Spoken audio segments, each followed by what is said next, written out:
Hey, what's up, y'all? It's your boy Sean P back again. Back for another edition of Hip Hop Roundtable Reviews. Sean P presents or Sean P reviews. So we've kind of settled on one title, and it's going to be Hip Hop Roundtable Reviews because that's the name of our group. And in the new year, I hope to be expanding Hip Hop Roundtable Reviews. Stay tuned for new news soon on that.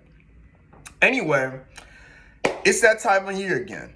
It's time for the best of 2022. And I'm going to do this in two parts. I'm going to do this in first, I'm going to talk about my top 5 albums of this year. And then an album that disappointed me, and also an album I think that's overrated. And then in my next part, in my next episode, we're going to talk about the top artists that impressed me in 2022, and also who I thought was overrated and who disappointed. So let's just get into it. So I'm gonna start with my honorable mentions. So I'm gonna do top 5 with 2 honorable mentions, and then I'll get into my projects that disappointed and I thought was overrated. So first, I'm gonna start with my honorable mentions. I'm gonna go with um, uh, a certified trap legend, and I'm talking about Jeezy. Jeezy came with the Snowfall project that was done with DJ Drama. DJ Drama produced or who oversaw this project and added to it. And I give it a strong 8.5 out of 10. This album is kind of like my comeback album, comeback player of the year, if you will. And Jeezy really took it back to who he was in the mid to late 2000s. It has that vibe, it has that energy of it. And along with being my comeback album of the year, if you will, he really impressed me with this. He really took that energy back, mixed in with some new school trap guys. He has Lil Durk on there. He has ESTG on there. So he really impressed with the features. It was put together. Production is just raw energy, raw street energy, and he has a lot of slick one-liners on there. He has some bars in there that really were impressive. So, and Jeezy's really not known for saying anything like lyrically out of this world. So, Jeezy really impressed me with that. So that's one of my honorable mentions. My other honorable mention is another guy who kind of lost his sound, I would say, a couple years ago, but coming back last year with his project with Harry Fraud, I really thought Dave East started to come into his own. And I think this year he followed that up with a very strong year. He put out an album earlier, I think HIGDH, I want to say the name of his album. It was pretty dope. But he followed it up this year with, I thought, my second honorable mention, which is The Book of David, another DJ Drama produced track produced project. And I thought this is another 8.5 out of 10. And this in similar to Jeezy's album, it brings back the raw New York street energy. The stories on there, just the street vibe. There's a late, early to mid 2000s feel on here with the production, but he does mix it up with some new school flows and some new school up tempo tracks on here. I thought this is a very well done project. The street energy is on here. One of my, maybe arguably the best street project of this year, outside of what I'm going to talk about next, but it's comparable. So I would definitely say that Dave East, the Book of David, would be my next honorable mention. So Jeezy and Dave East, their projects are my honorable mentions. So let's get into the top five. Okay, let me start with a project that I thought at first I was really, really, really high on. You know what I mean? I thought that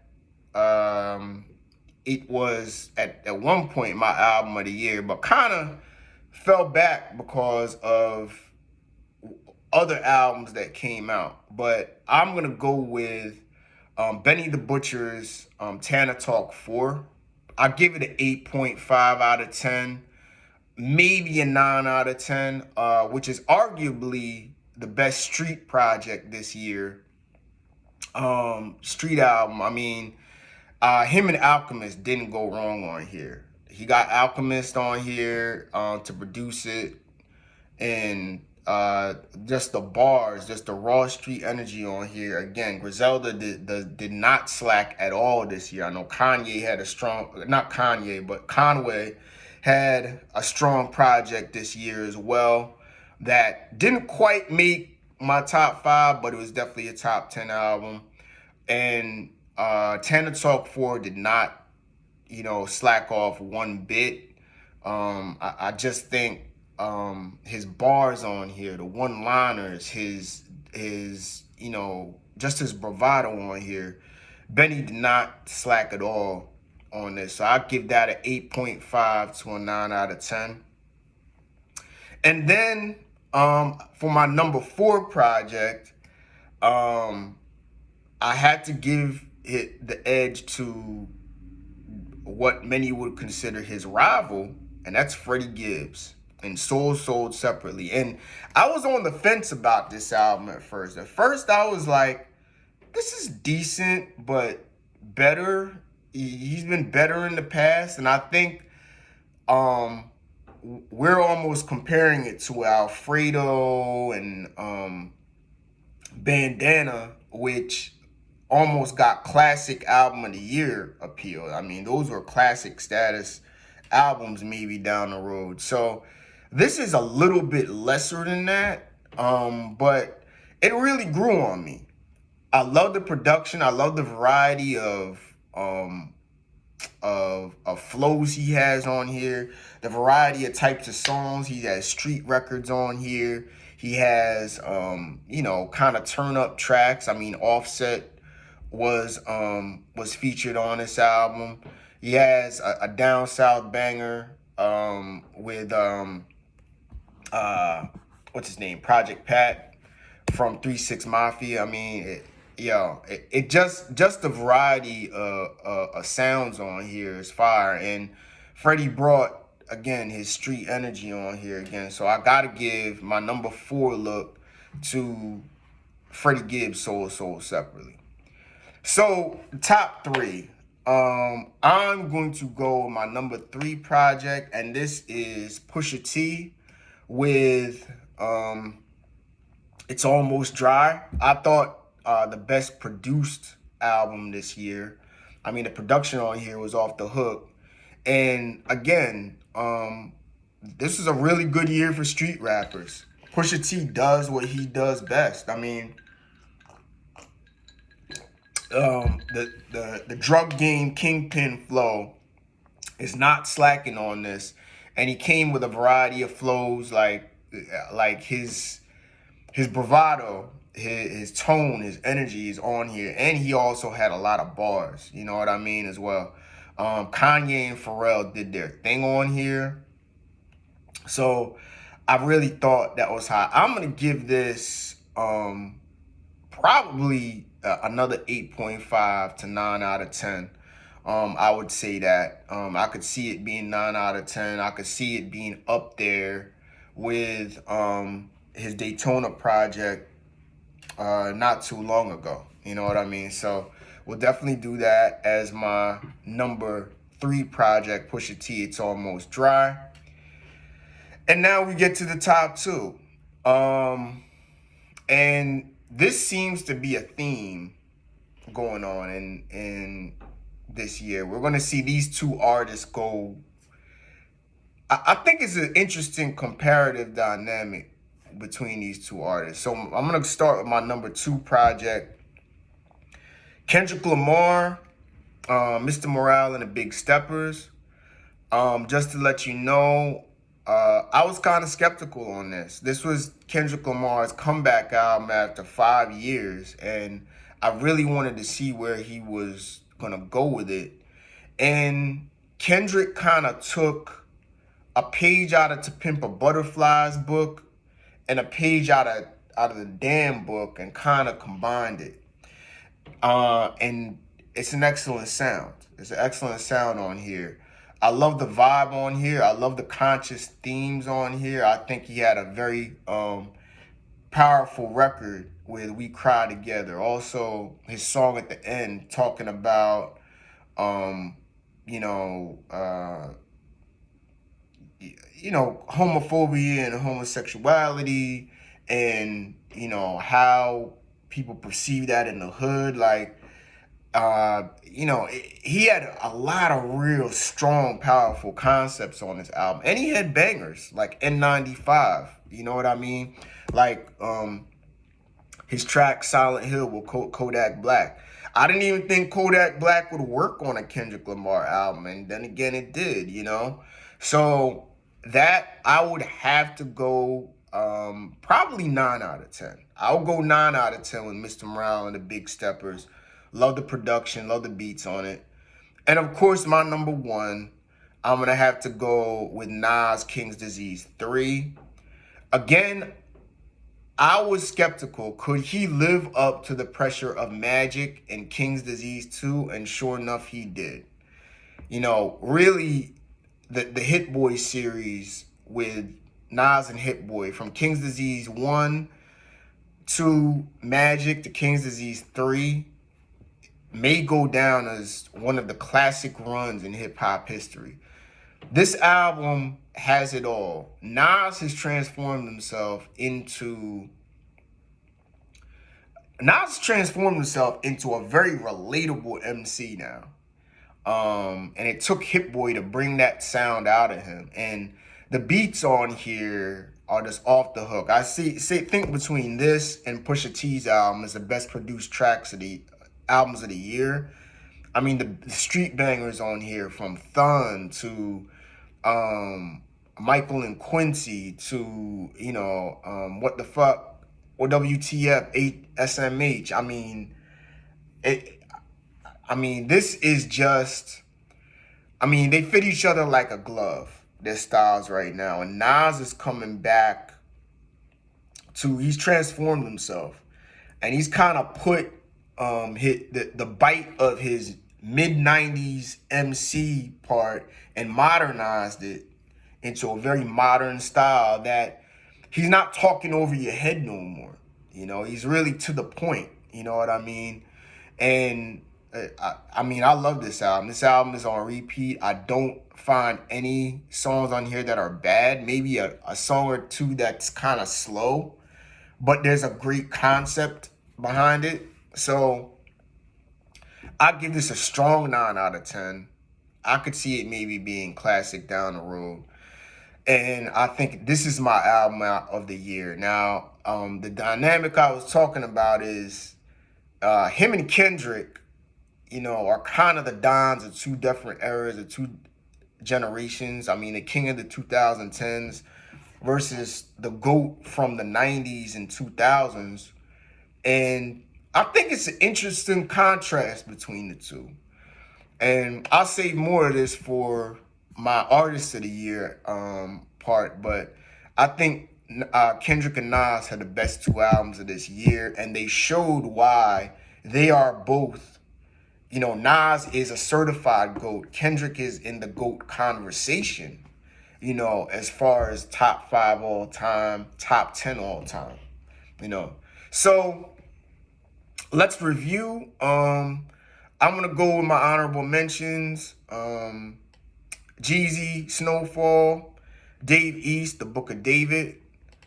And I'll go with my top 5. Benny the Butcher, Tana Talk 4, Freddie Gibbs, Sold Separately.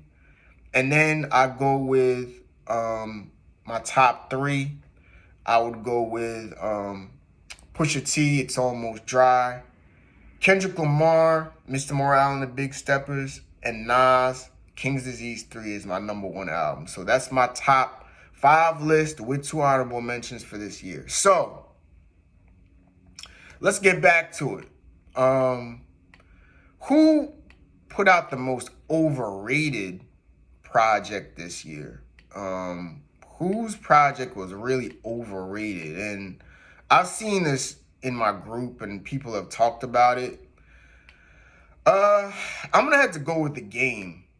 The Game put out his album, which I really wasn't feeling that much. Well, I'm not gonna say I wasn't feeling. It had its moments on here, but The Game came out with his project this year, and it got a lot of buzz because, of course, he came at Eminem. He came out with the Eminem diss, and that got people talking. That got people, going off, and got people excited, for whatever reason. And I thought, I did a video on it. But the Game project, Drillmatic, Heart versus the Mind,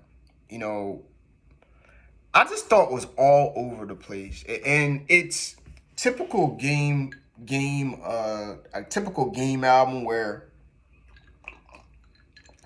he can put out an album with a whole bunch of songs that just goes all over the place, and there's no focus to it. I thought it was a mid album, maybe 6.5 to 7 out of 10, but it was poorly put together. Even though it was a Hit Boy produced track album, or they say it was Hit Boy exec produced, I didn't see the direction it was going. It just seemed like it was overdone with features. It seemed like he wanted to put everything together on one album, you know what I mean, and just put it out there, you know what I mean? And it was way overdone, way too long, way too many features, and I just thought it was way overrated. I don't know, and only got the energy it got because of the Eminem diss, which I thought was an overrated song too. I don't think that album was real. That song really did anything for me. So I would definitely have to say that is my most overrated project of 2022. And my most disappointing project, I would probably have to say, is from an artist that I thought at one point was one of the dons of the 2010s, and that's Big Crit. I was not feeling Digital Roses Must Die. It's like a 6.5 out of 10 to me. I don't know where he was going with it. I think it was just too slow. I think he wanted to go with like a more soulful kind of singing Outkast type of vibe, and it just wasn't hitting for me. I really thought it was an overrated album. Now, Drake's album can also, a disappointing project. Now, Drake's album, honestly, Nevermind, was disappointing as well, but that really wasn't hip hop. That was like a dance album or whatever. I don't know what Drake was trying to do with that, but I think Drake redeemed himself with his project with 21 Savage that came out, which I thought was pretty good. But I would have to go with Big Crit, just because I think it's time for him to come back to what he was doing around the time of Cadillactica, which is going on like 10 years now. And I think Big Crit kind of has, slumped off as far as being one of the greats. And I was really expecting something great from him. And I got kind of a mid to soulful album. So my most overrated project is the game Drillmatic, Heart versus the Mind. And my most disappointing project is Digital Roses Must Die from Big Crit. So what do you got? What were your top projects and top albums from 2022? Please list in the comments. Please give comments on my list. What do you think was good? What do you think my list was overrated? What do you think about King's Disease 3, Mr. Morale, the Big Steppers? What albums did I leave out that you would have had in your top 5? I definitely post your top 5s, your top 5 albums in the comments, and definitely tell me what you think. Engage on the YouTube channel. Let me know in the comments. But best of 2022, very good year for hip hop.